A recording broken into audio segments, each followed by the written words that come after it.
The security camera caught everything. Jabari Okafor stared at the grainy footage on his laptop screen, watching his night cleaning staff move through the TechBridge Solutions office like ghosts. Most of them worked efficiently, emptying trash bins and wiping down the desks. But Amara Cohn was different. She lingered at the break room, carefully wrapping leftover catered sandwiches in napkins. Her movements were deliberate, almost secretive. The woman glanced around before sliding food containers into her cleaning cart. "What the hell is she doing?" Jabari muttered, leaning closer to the screen. For 3 weeks, he'd noticed food disappearing from office events. Not expensive items, just leftovers that would normally get thrown away. His assistant Unkem had mentioned it casually, joking about the mystery food thief. But this wasn't theft. This was something else entirely. The CEO grabbed his car keys. If Amara was selling company food or running some kind of side business, he needed proof. The cleaning crew finished at 9 p.m., which gave him 20 minutes to position himself outside. The Lagos evening air hung thick with exhaust fumes and the distant sound of generators humming to life. Jabari parked across from the office building, engine running, watching the staff exit through the service door. Amara emerged last, carrying a large canvas bag that definitely wasn't part of her cleaning supplies. She walked quickly, her braided hair catching streetlight as she moved. The executive followed at a distance, his Mercedes crawling through narrow streets as Amara navigated shortcuts he'd never seen before. She moved with purpose, someone who knew exactly where she was going. The neighborhoods grew rougher. Concrete buildings with peeling paint replaced the glass offices of Victoria Island. Street vendors packed up their stalls while children played soccer with a deflated ball under flickering streetlights. His target turned down an alley that barely fit his car. "Where are you going?" Jabari whispered, gripping the steering wheel tighter. She stopped at a chain-link fence surrounding what looked like an abandoned school. The building's windows were boarded up, weeds growing through cracks in the concrete courtyard. A faded sign read, "St. Monica's Primary School, temporarily closed." Amara squeezed through a gap in the fence. Jabari parked and followed on foot, his expensive shoes crunching on broken glass. He crept closer to the building, staying in the shadows. That's when he heard the voices. "Auntie Amara, you came back. Did you bring the meat pies from yesterday?" Kemi's cough is worse. He needs medicine, not just food. The businessman's breath caught in his throat. Children. There were children living in this abandoned building. He peered around a concrete pillar and saw them. 5 kids, maybe 6, ranging from what looked like 10 years old to mid-teens. They surrounded the cleaning woman as she unpacked her canvas bag, distributing wrapped sandwiches in small containers. "The rice is cold again," complained a girl with defiant eyes. "Then warm it up yourself, Adana," Amara snapped back. "I'm not your mother." "We don't have anything to warm it with," said a boy who was clearly trying to be the group's spokesperson. "We told you yesterday we need a hot plate or something." "And I told you, Emeka, that I can't just magic things out of thin air." Jabari watched in stunned silence as the woman dealt with the children's demands and complaints. This wasn't some heartwarming charity scene. The kids were argumentative, ungrateful, demanding. One boy hoarded 3 sandwiches while others went without. A younger child with a persistent cough sat apart from the group, ignored by the others. "Kemi needs to see a doctor," Amara said, kneeling beside the sick boy. "That cough sounds worse." "Doctors cost money," Adana shot back. "You got money, Auntie?" "Watch your mouth," the woman warned, but her voice carried exhaustion, not authority. "She's right, though," Emeka said. "We need more than food. We need soap, medicine, blankets. Winter's coming." "I know what you need," Amara exploded, standing up abruptly. "You think I don't know? You think this is easy for me?" The children fell silent. Even defiant Adana looked down at her feet. "I have my own daughter to worry about," the cleaning lady continued, her voice cracking slightly. "My own problems. But here I am every night bringing you what I can." "We didn't ask you to come," Adana muttered. "No, you didn't. But you eat the food anyway, don't you?" Jabari felt like he was watching something private, something he had no right to see. This woman wasn't some saint feeding the poor. She was overwhelmed, frustrated, trapped by her own conscience in a situation she couldn't control. After distributing the last of the food, Amara packed up her bag. "I'll try to bring more tomorrow. No promises." She squeezed back through the fence and walked past the CEO's hiding spot without seeing him. Her shoulders sagged with exhaustion as she disappeared into the night. The executive remained frozen behind the concrete pillar, his mind racing. Those children were living in an abandoned school building. The cleaning woman had been feeding them with office leftovers for weeks, maybe months. And tomorrow morning he had a meeting with the construction foreman about demolishing this exact building, the Urban Renewal Project. Phase 1 of TechBridge's expansion into real estate development. The abandoned school was scheduled to be torn down in 4 weeks to make room for a new shopping complex. Jabari's hands started to shake as the full implications hit him. He pulled out his phone and scrolled to the project timeline.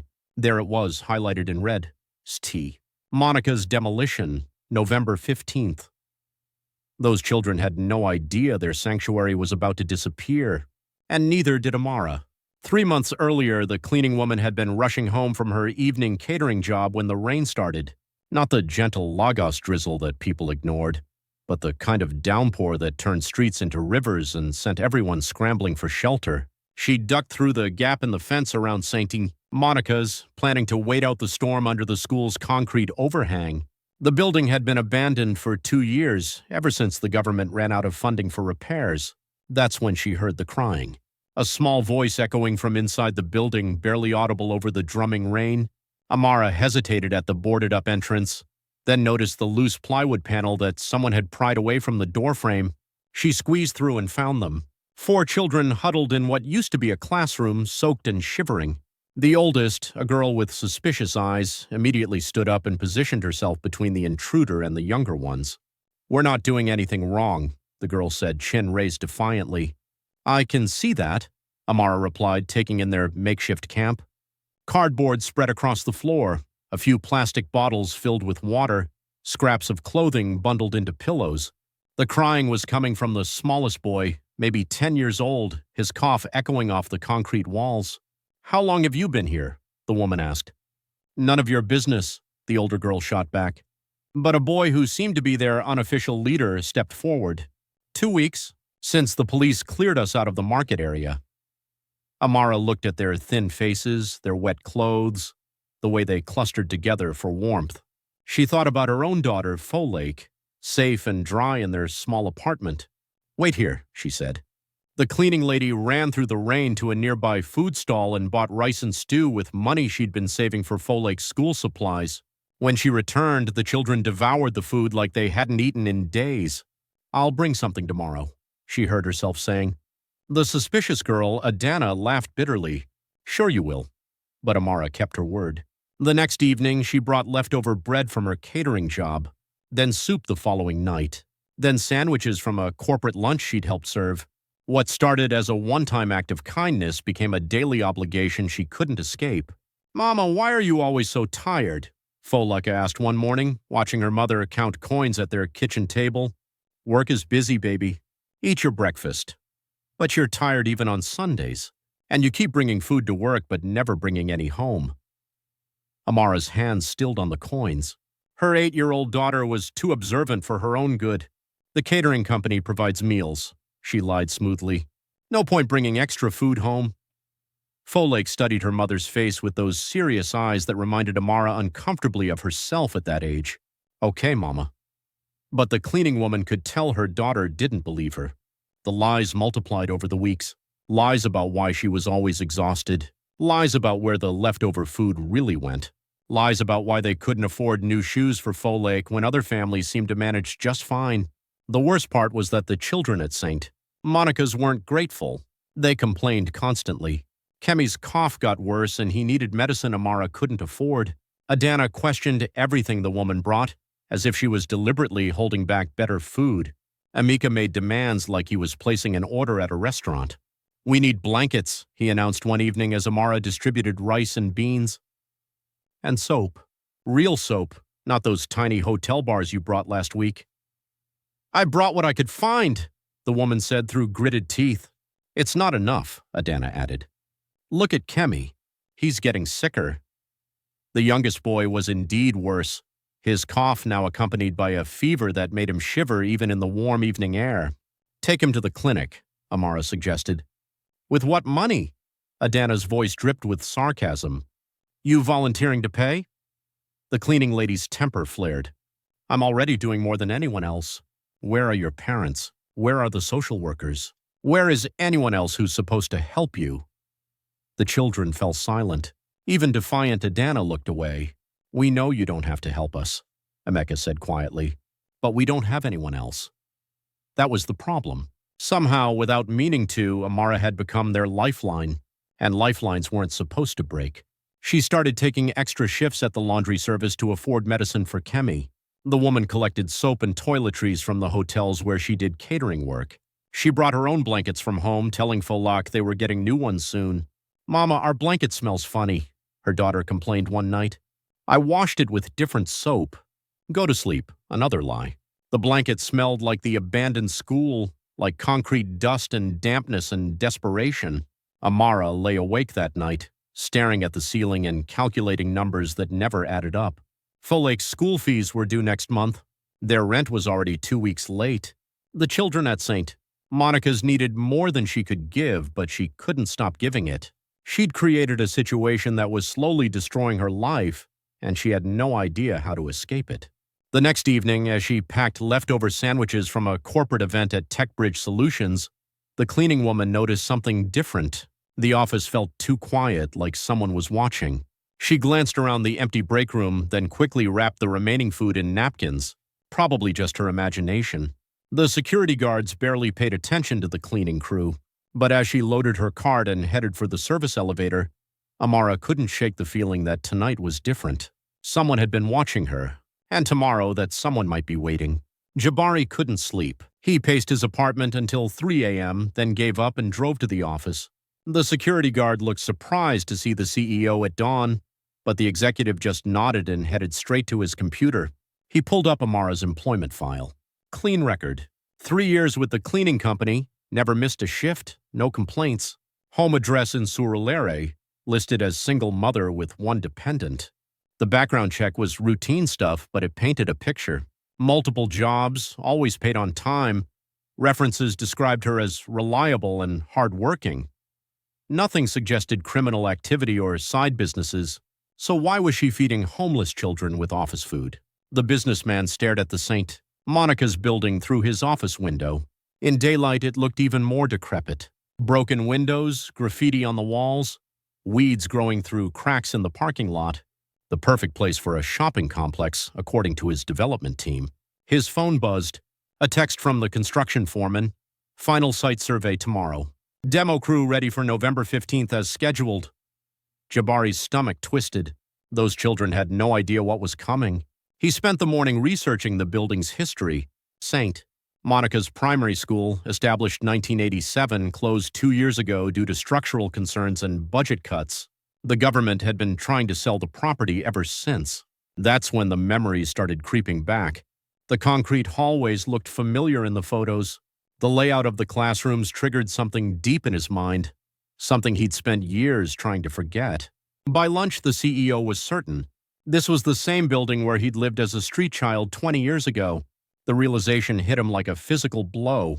He'd survived 3 years in those abandoned classrooms, sleeping on cardboard, scrounging for food, hiding from police raids. A teacher named Aduni had found him there when he was 12, half dead from hunger and fever. You're too smart for this place, she'd told him, helping him into her car. But smart isn't enough. You need to want something better. Teacher Aduni had connected him with a program for displaced children, foster care, then a scholarship to secondary school, then university on academic merit. She'd saved his life by refusing to let him waste it. And now he was about to demolish the place that had sheltered him. The executive's hands shook as he scrolled through the demolition timeline. The irony was suffocating. His success had bought him the power to destroy his own sanctuary. He tried to focus on work, but every email felt meaningless. His assistant Kim brought him lunch, but the food tasted like cardboard. All he could think about was Amara's exhausted face as she dealt with those demanding children. At 6 p.m., he made a decision that surprised even him. Instead of going home, Jabari drove back to St. Monica's. The children were already there when the cleaning woman arrived. The businessman watched from his hiding spot as she squeezed through the fence, her canvas bag bulging with whatever she'd managed to collect. "Auntie Amara!" Kemi's voice was weaker than the night before, his cough more persistent. Did you bring medicine? Emeka asked immediately. I brought cough syrup from the pharmacy, she said, pulling out a small bottle. But it cost me 20,000 naira. Money I don't have. We didn't ask you to spend your own money, Adana said, but her tone was less hostile than usual. Right, because you'd rather watch Kemi die than admit you need help. The words hung in the air like a challenge. Even defiant Adana looked away. Jabari found himself leaning forward, straining to hear every word. These weren't the grateful poor from charity commercials. These were real children with real problems, and Amara was drowning trying to solve them alone. The clinic doctor says Kemi needs proper treatment, the woman continued, kneeling beside the sick boy.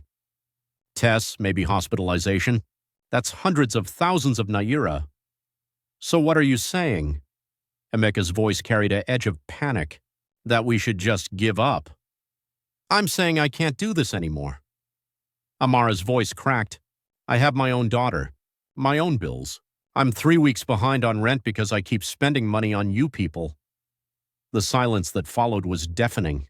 We could try the government shelter again, Emeka suggested weakly. Adana laughed bitterly. You mean the place that splits up families?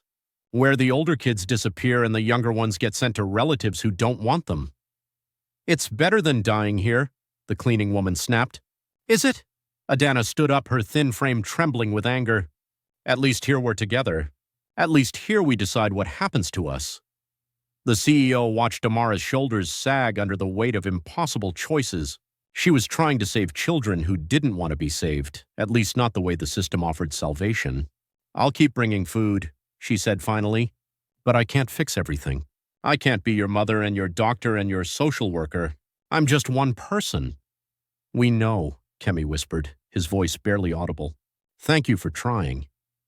The simple gratitude seemed to break something in the woman. She touched the boy's forehead, checking for fever, then began distributing the evening's food with mechanical efficiency. Jabari remained hidden until Amara left, then waited another hour before approaching the building. The children had settled in for the night, their voices carrying through the broken windows as they argued about blanket distribution and tomorrow's plans.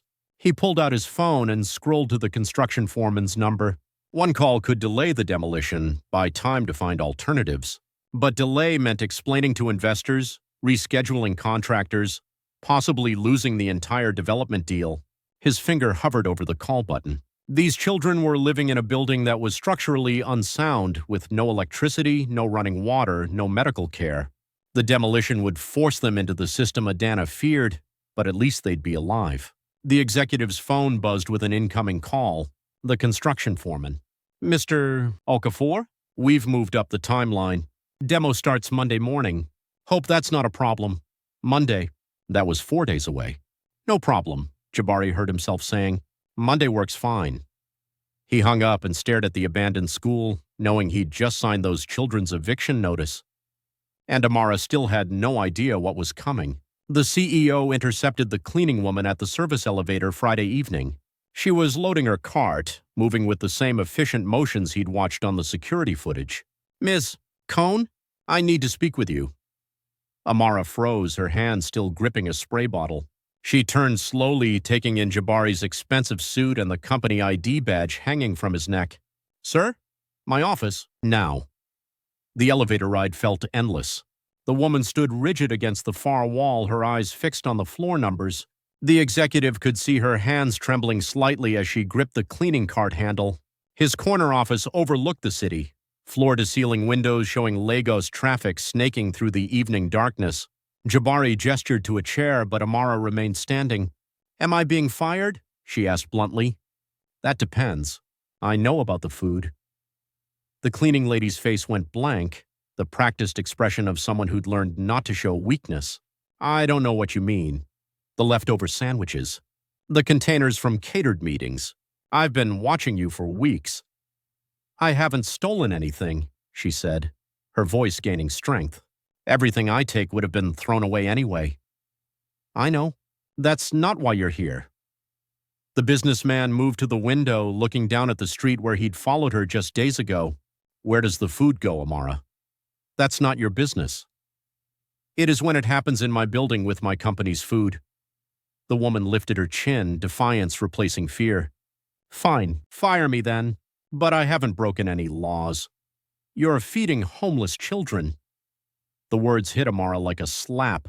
Her carefully controlled expression cracked, revealing the exhaustion and desperation she'd been hiding. How do you, She stopped herself, regrouping. I don't know what you're talking about. St.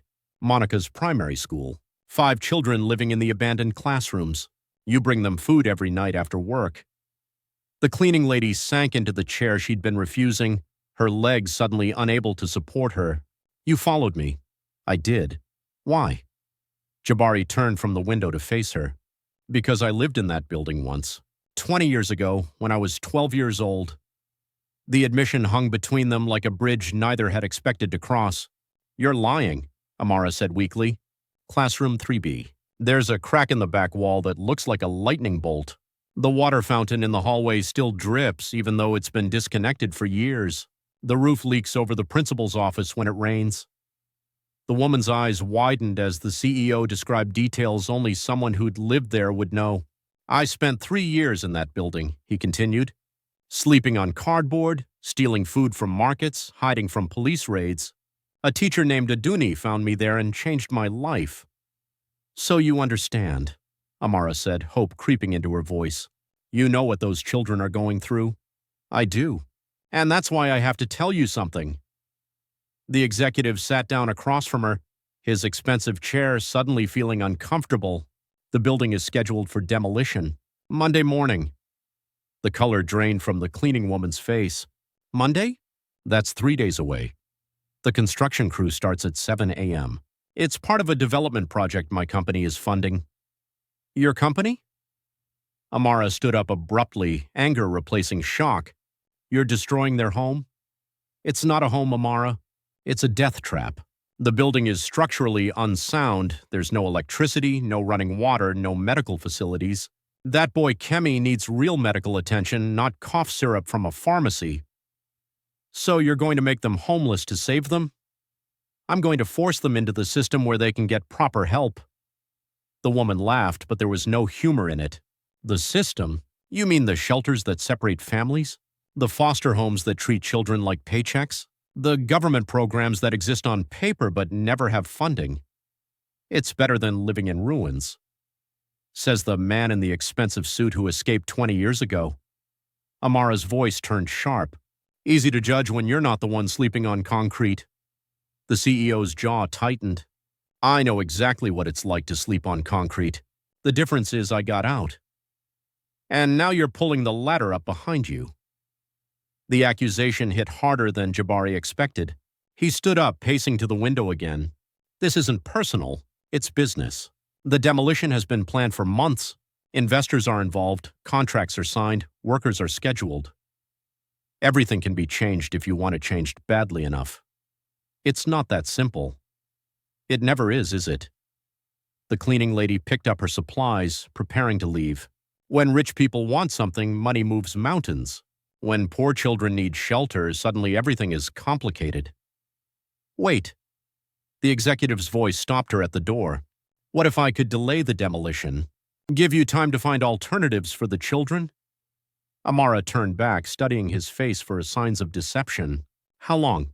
A few weeks, maybe a month. Long enough to connect them with proper social services. And what do you want in return? The question caught Jabari off guard. Nothing. I can't have their deaths on my conscience. Their deaths? Kemi's cough sounds like tuberculosis. Without treatment, he could infect the others. The building could collapse in the next storm. There are a dozen ways those children could die, and pretending otherwise doesn't help anyone. The woman was quiet for a long moment, weighing options she didn't like against outcomes she couldn't control. 1 month, she said finally. Give me 1 month to find them somewhere safe. I'll try, but I can't promise anything. Your promises don't mean much anyway. Amara opened the office door. A man who destroys the place that saved his life isn't someone I'd trust with anything important. She left without another word, her cleaning cart rattling down the hallway. The CEO remained at the window, watching the city lights blur as his reflection stared back at him. In 3 days, bulldozers would tear down the building that had sheltered him as a child. And somehow he'd become the person wielding the wrecking ball. His phone buzzed with a text from the construction foreman. Weather looks good for Monday. Demo crew will start early, probably 6 a.m. 6 a.m. 1 hour earlier than planned. And Jabari still hadn't figured out how to stop it. Monday morning arrived gray and humid, the kind of Lagos weather that promised rain before noon. The executive sat in his car outside St. Monica's at 5:30 a.m. watching the construction crew unload equipment from their trucks. The demolition supervisor, a stocky man named Bello, directed workers as they set up barriers around the building. "Remember, we start with the back classrooms," he shouted over the rumble of machinery. "Work our way forward." Jabari's phone showed 17 missed calls from his investors and 3 angry voicemails from his board of directors. He'd spent the weekend trying to delay the demolition, making calls to city officials and construction managers. Every conversation ended the same way. Contracts were signed, schedules were locked, delays would cost millions. At 5:45 a.m., the cleaning woman appeared at the fence. She squeezed through the gap with her usual canvas bag, but today her movements were frantic. Amara had obviously seen the construction equipment. "Wake up!" her voice echoed from inside the building. "Everyone up now!" The CEO got out of his car and approached the fence. Through the broken windows, he could see the woman shaking the children awake, her voice sharp with urgency. "What's happening?" Emeka's voice was thick with sleep. "The bulldozers, outside. We have to go." "Go where?" Adana demanded, instantly alert. "I don't know yet. Just pack everything. Now." The children moved with practiced efficiency, rolling up their cardboard bedding and stuffing belongings into plastic bags. They'd obviously been evicted before. Jabari checked his watch. 5:52 a.m. The crew would start in 8 minutes. He squeezed through the fence gap and entered the building. "Amara." She spun around, her face a mask of fury when she saw him. "You lying bastard. You said you'd try to delay it." "I did try. The contracts are ironclad. But I have an alternative." "We don't want your alternatives." Adana spat, shouldering a bag of clothes. "The Mercy Foundation shelter in Acacia. They have space for all of you. Medical care for Kemi, school enrollment, proper beds." "Shelters split up families," Emeka said, helping the sick boy to his feet. Kemi's cough had worsened over the weekend. "Not this one. I spoke to the director personally. You can stay together." "Until when?" Adana's voice dripped skepticism. "Until they decide we're too much trouble? Until funding gets cut? Until some new rule says we're too old?" Outside, a bulldozer engine roared to life. "We're out of time," the cleaning woman said, grabbing Kemi's arm to support him. "Whatever we're doing, we do it now." The executive pulled out his phone and showed them a photo. "This is Dr. Sarah Okonkwo, the shelter director. She's waiting for you. Transportation is arranged." "And what do you get out of this?" Adana asked. "Nothing. I get to sleep at night knowing you're not dead." The children exchanged glances, communicating in the silent language of people who'd learned to trust no one completely. "What about Auntie Amara?" Kemi whispered. All eyes turned to the woman who was staring at Jabari with an expression he couldn't read. "I'll be fine," she said. "You need to worry about yourselves." "But who will bring us food?" Emeka asked. "The shelter has a kitchen. Real meals, not leftovers." A construction worker appeared in the doorway. "Hey, you people need to clear out. We start demolition in 5 minutes." "We're leaving," the CEO called back. The worker nodded and disappeared, but his radio crackled with updates from the crew outside. "Decision time," Amara said to the children. "Shelter or streets. Those are your options." Adana looked around the abandoned classroom one last time. "At least here we made our own choices." "And look how well that worked out," the cleaning woman snapped. "Kemi's half dead, you're all malnourished, and you're about to be homeless again." "We were homeless before you found us," the girl shot back. "We'll survive after you're gone." "No, you won't." Jabari's voice cut through their argument. "Kemi needs medical attention he can't get on the streets. The rainy season is starting. The police are cracking down on street children. You'll be dead or in juvenile detention within a month." The brutal honesty silenced everyone. The sick boy started coughing again, a wet sound that echoed off the concrete walls. Blood specks appeared on his hand when he pulled it away from his mouth. "Shelter," Emeka decided. "We go to the shelter." Adana looked like she wanted to argue, but Kemi's bloody cough had settled the debate. They filed out of the building in single file, carrying everything they owned in plastic bags and worn backpacks. A white van waited outside the fence, its engine running. "This is it?" the girl asked, looking at the vehicle suspiciously. "Driver's name is Joseph. He knows where to take you." The children climbed into the van reluctantly, Kemi leaning heavily on Emeka for support. Only Adana hesitated at the door. "What happens when the shelter kicks us out?" she asked the executive. "They won't. Everyone says that. Everyone lies. I'm not everyone." The teenager studied his face for a moment, then got into the van without another word. As the vehicle pulled away, Jabari turned to the cleaning woman. "What about you? Do you need help finding another job?" "I still have my job. You never fired me." "After what you said in my office?" Amara almost smiled. "You think I'm the first cleaning lady to call her boss names? I need the work. You need someone who shows up on time. We're stuck with each other." The bulldozer moved into position, its blade scraping against the concrete courtyard. "There is one more thing," the CEO said, pulling an envelope from his jacket. "The Mercy Foundation needs a community liaison, someone who understands what these kids have been through. The pay is decent and you'd be helping more children than just those 5. The woman took the envelope but didn't open it. "Why?" "Because you're already doing the job. You just need a title and a salary that lets you do it properly." The first wall of St. Monica's primary school crumbled under the bulldozer's blade, sending up a cloud of dust and debris. 20 years I've been running from this place," Jabari said, watching his childhood sanctuary disappear. "Maybe it's time I stopped running." Amara opened the envelope and scanned the job offer inside. Her eyes widened at the salary figure. "This is more than I make at all 3 of my jobs combined." "Good. Your daughter deserves a mother who's not exhausted all the time." For the first time since he'd met her, the cleaning woman smiled. A real smile, not the practiced expression she wore for employers. "When do I start?" But as the dust settled over the demolished building, neither of them noticed the small figure watching from across the street. Adana had jumped out of the van at the first red light and made her way back to the only home she'd ever known. Now she stood alone, watching her sanctuary disappear with nowhere left to run.